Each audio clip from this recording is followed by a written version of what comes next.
আসসালামু আলাইকুম রহমতুল্লাহি ওয়া বারাকাতুহু। আজকে একজন বক্তার বক্তব্যের কাটপিস নিয়ে প্রচুর সমালোচনা হচ্ছে।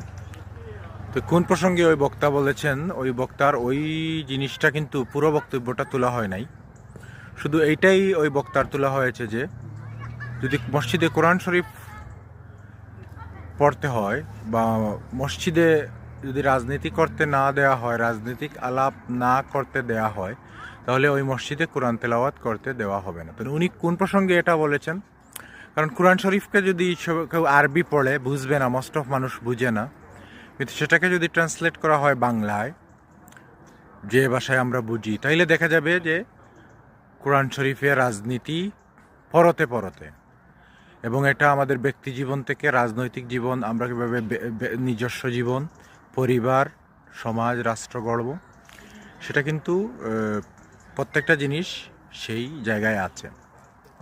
তো ওই বক্তা এই জন্য বলেছেন যে তোমরা শুধু আরবি না বুঝে পড়লে এটা শুধু দিবা, কিন্তু এটার তর্জমা করলে এটা তো রাজনীতি চলে আসে।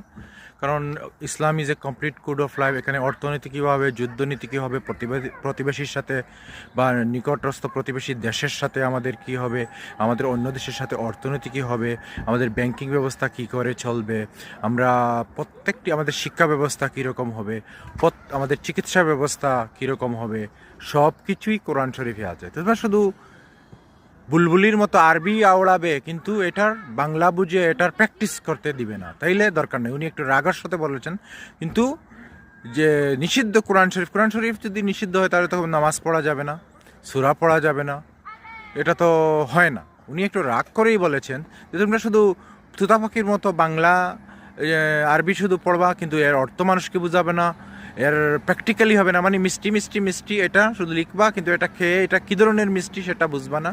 এই জন্য ইনি এটা বলেছেন, এবং এইটার কাটপিস ব্যবহার করে বলতেছে যে ওই বক্তা দেখতে হয়নি রে বাবা, আমাদের কোরআন শরীফ পড়তে দে না, ও বাবা রে, ও বাবা, আমাদের কোরআন শরীফ পড়তে দে না, মাইরে তো কাফির হয়ে গেছে। আসলে তেমন কিছু না।